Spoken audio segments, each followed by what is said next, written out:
Hi, welcome to SBR Foreign Videos. I'm Peter Loshak. We are continuing our coverage of Super Bowl prop betting for Super Bowl 48. And right now we're talking with Joe Duffy from OffshoreInsiders.com. We're going to cover Denver Broncos team props. And Joe Duffy, of course, absolutely proven himself all year long. 56% against the spread in our videos in the NFL, and that's a sample size of over 50 games. That's a very impressive record, and I know he had a good record at his website. Joe Duffy, thanks for being back with us one more time.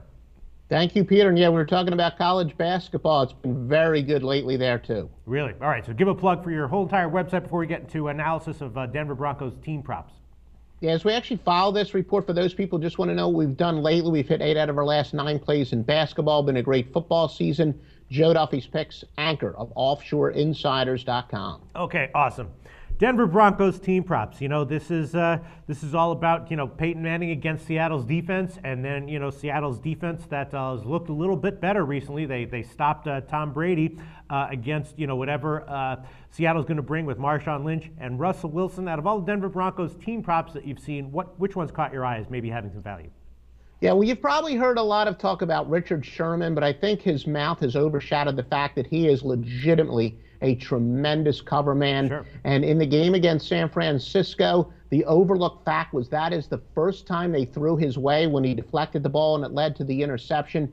Peyton Manning is an expert on finding mismatches. Obviously, Pete Carroll's not going to give his game plan, and in fact, all coaches make adjustments as the game goes on, but every single respected opinion believes that Demaryius Thomas is the man that Richard Sherman is going to be on, because Peyton Manning looks for those mismatches. If what most of the experts are expecting, that Demaryius Thomas is going to be covered by Richard Sherman, I think that, and that is very likely is what's going to happen. I like Demaryius Thomas to go under both the 5.5 receptions and under the 75.5 yards, simply because that's not where the mismatch is likely to be if all goes as most of the experts think is planned.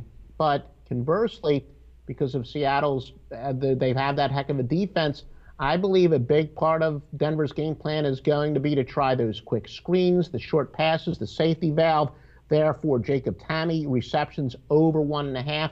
He's going to be the safety valve. I think he should definitely get 2 receptions before the game's over.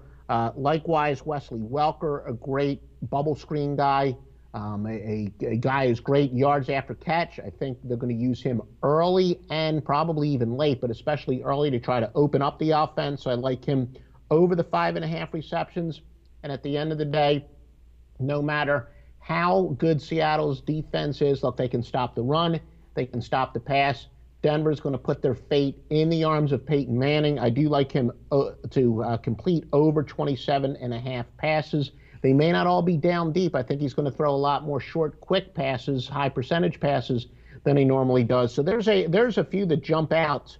And, I got one or two more that I think are possibilities, but they're the ones that I like the most as far as the Denver team props. All right, awesome analysis, Joe Duffy. And yeah, when it comes, most of these props are about handicapping the game plan, not necessarily about which team's going to win or how well they're going to do. But based on what you said, it sounds like you're thinking that Denver's going to do pretty well offensively, even though they might do it, in a bit of a different way than they did for most of the regular season.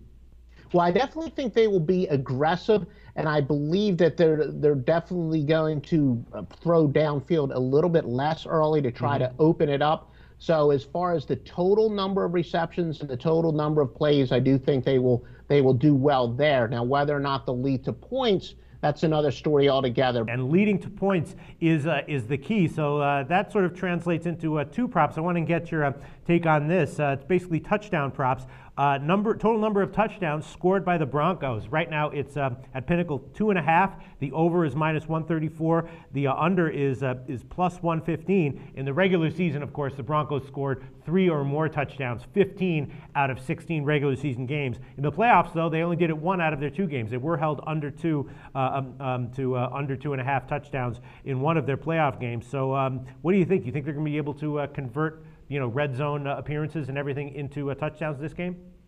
No, I would take the under there, and the main reason is, I guess it gets back to that word, or is it 2 words that you use, game plan. It's usually as 1 word when it applies to football, that I think Seattle has that ability to keep Denver off of the field. I don't know if Denver's going to have quite as many possessions as they'd like, and especially with that tough defense. I would say 3 touchdowns is unlikely, so I would say 2 or less. I would take the under there. All right, then a related prop. This is interesting. The Broncos' first score of the game is going to be a touchdown or a field goal or safety. Right now at Pinnacle, touchdown is minus 175, and a field goal or safety is plus 149. Now, in the regular season, out of 14 out of their 16 regular season games, their first score was a touchdown. In 2 of their games, their first score was a field goal. But again, in the playoffs, one of their games, it was a touchdown. In one of their games, their first score was a field goal. And, if you think that that they're going to have some problems in the red zone more than they did in the regular season, maybe a shot with a field goal or safety being the first score at plus 149 might have some value as well.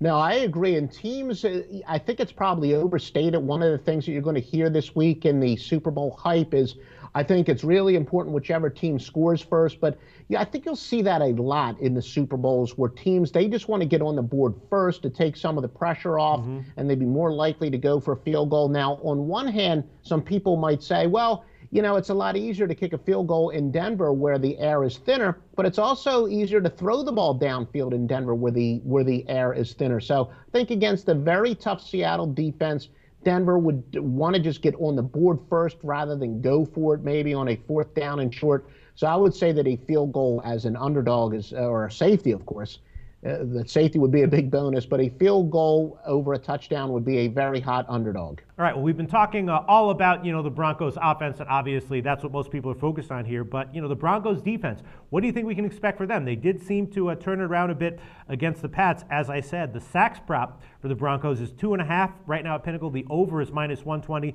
The under is plus 103, and in both of their playoff games, Seattle gave up 3 or more sacks. And in one of the Broncos playoff games, they also got 3 or more sacks. In the other one, they got less than 2.5. What do you think? You think maybe over 2.5 sacks might have some value?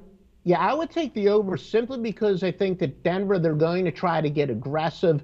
They're going to try to rattle Russell Wilson as he's a second-year quarterback. So I would look for them to blitz a lot more often than they would if this were a regular season game, thinking that they could get to Russell Wilson mentally. So I would expect a very aggressive game plan from Denver, which means, some higher risk, high return. But I do think they will put an extremely high priority on sacks to try to rattle Russell Wilson for sure. So I would take the over there. I hear you. I'm just thinking that maybe Seattle's game plan is going to involve a lot more running, both with Lynch and Wilson and others than we think. I'm thinking that maybe the under might have some value just because of the game plan Seattle's more likely to employ. Yeah, I don't know if Seattle's going to get that much more different of a game plan than they normally have. They do drop back a lot. Obviously, they're not an aggressive team by nature, but what they do on that read option that Russell Wilson, he can run the ball, but if Denver defends it well, that will result in a sack if they get him behind the line of scrimmage. So I don't really think Seattle is necessarily going to have any less aggressive of a game plan than they normally do. All right. Thanks so much, Joe Duffy from OffshoreInsiders.com. Really appreciate all the great input.